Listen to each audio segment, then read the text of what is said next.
कर्म में कुशलता ही योग है। यह हमारी आज की आध्यात्मिक चर्चा का विषय। कर्म में कुशलता ही योग है। एक बार बाबूजी ने कहा कानपुर जाओ और वहीं चचा के पास रहना। हम कानपुर चचा के पास पहुंच गए। चचा ने कहा सामान ला कर रखो, हम लखनऊ जा रहे हैं, जब वापस आएंगे तब बात होगी। चचा वापस आ गए और अम्मा रहने लगे। तो जब शाम हुई तो एक बाबू दुर्गा स्वरूप जी थे, वे रात को चचा जी के पैर दबाते थे। हमारा मन भी पैर दबाने को हुआ। दूसरे दिन हमसे कहा कि आज पैर तुम दबाओ, बिल्कुल हौले हौले। जब रात में 12 बजा तो हम उठने लगे कि चचा आप सो गए होंगे। तो चचा ने कहा दूसरा पैर दबाओ, तब 4 बज गए। अब रोज़ यही सिलसिला बन गया। हमने सोचा अच्छी जी इल्लत पड़ गई, मगर दिन में कतई नींद नहीं आती और तरोताज़ा बने रहते। कहने का मतलब ये कि हंस खेल कर पूजा करवाते थे हमारे बुजुर्ग। पैर दबाना तो एक बहाना था। तो मनुष्य के रहन सहन और व्यवहार का प्रभाव लोगों पर बहुत असर करता है। आवश्यकता तो इस बात की है कि हमारा जीवन इतना आदर्श, हमारा व्यवहार इतना सुंदर हो कि हमें ये बताने की ज़रूरत ना पड़े कि हम किसके शिष्य हैं, कौन है हमारा गुरु। बल्कि ये बात हम अपने व्यवहार से बतलाएं। हमारी मोहब्बत में ये असर होना चाहिए कि लोगों को कहकर नहीं, बल्कि रहनी सहनी व व्यवहार से लोगों पर असर पड़े। अब अदब के माने हैं कि हर बात की सीमा पर ध्यान रखना, कि हर बात में हमारा व्यवहार ज़रूरत के मुताबिक हो जाए। ये तब होता है जब हम अपने आदर्श को, अपने गुरु को अपनी आंखों में ऐसा बसा लें, दिल में इस प्रकार बैठा लें कि हर एक में उसी का रूप, उसी का शब्द सुनाई दे। आखिर उसी के तो हैं अनेक रूप। मुश्किल जरूर मालूम होता है किंतु आसान भी उतना ही है। एक जगह महात्मा जी ने लिखा है कि यदि मनुष्य मुकम्मल इंसान नहीं बन सकता तो वो ईश्वर से भी नहीं मिल सकता। लफ्ज़ों का हेर फेर है, वरना बात तो वही है कि हम अपने गुरु के रूप में हर एक व्यक्ति को देखना शुरू करें और अन्य भावनाएं ख्याल ना रहे। हम अपने गुरु के रूप में हर एक व्यक्ति को देखना शुरू तो करें और अन्य भावनाएं ख्याल ना रहे। हमसे तो कुछ बन नहीं पाया, आप सबों के सारे हमारा ही बेड़ा पार हो जाएगा। हमारे लिए भी दुआ करते रहिए, क्योंकि प्रार्थना में ईश्वर का नाम होता है, उसके गुणगान होते हैं, उसकी तारीफ होती है। तब क्या होता है, हमारा मन उसमें रमने लगता है, उसमें महब व फना होने लगता है।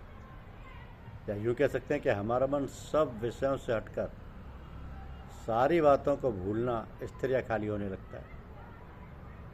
तो जब मन खाली हो या सब बातों को भूला हुआ हो तो जिस काम को हम करेंगे उसमें मन अब खूब लगेगा, और जब मन लगेगा तब काम भली भांति सुचारू रूप से पूरा होगा। आप कहेंगे वो कैसे? तो ईश्वर का ध्यान से, उसकी प्रार्थना से चित्त खाली कैसे होगा?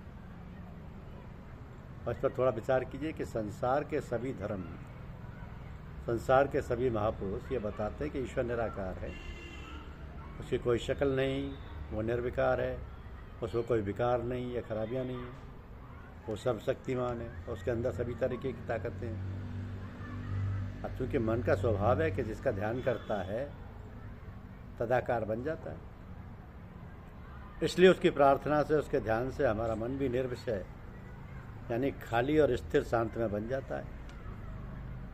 तब हम कोई कार्य करेंगे तो बड़ी खूबी के साथ खूब दत्त चित्त होगा।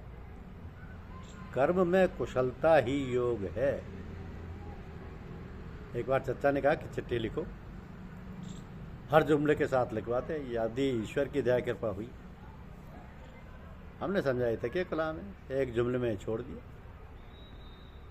आपने बाद में फिर चिट्ठी पढ़वाई तो कहा इस जुमले में यदि ईश्वर की दया कृपा हुई क्यों छोड़ दिया? फिर से उसको लिखवाया।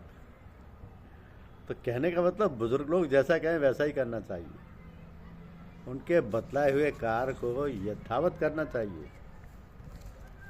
जो लोग हमारे साथ हैं वो सब यदि हाथ पकड़े रहेंगे तो बेड़ा पार हो जाएगा। जो लोग सरेंडर कर देते हैं उनका भार गुरु पर हो जाता है, उन्हें कुछ नहीं करना होता। गुरु जब चाहे अपने शिष्य के पास पहुंच सकता है। जो नियर और डियर है उनके विषय में सब मालूम रहता है। जब मन साफ होता है तब अपने आप ही सब चीज़ें उतरती रहती हैं। एक बार गुरु शिष्य को देखकर उसकी पूरी लाइफ का प्रोग्राम सेट कर देने की शक्ति रखता है। तो संभव है झंझटों में मैं तुमको भूल जाऊं, पर नाथ कहीं तुम मुझको न भुला देना। मैं तो भूलता हूँ, भटकता हूँ, गिरता हूँ, पढ़ता हूँ, फिर भी कोशिश करता हूँ कि किसी तरह याद बनाए रखूँ और चरण शरण में पड़ा रहूँ, सहारा बनाए रखूँ। फिर भी यदि कभी भूल जाऊँ तो हमें छोड़ मत देना मेरे प्रभु, आप मत विसार देना मेरे नाथ। आखिर हूँ तो अधम ही, सब तरह से गया गुजरा। आप अपनी दया व कृपा इस तरह बनाए रखें, मुझे मेरी त्रुटियों के लिए क्षमा करते रहना। मैं हूँ किस लायक, बुजुर्गों की दया और कृपा के सहारे ही जी रहा हूँ। आपका मार्गदर्शन पाकर मैं धन्य हो जाऊंगा।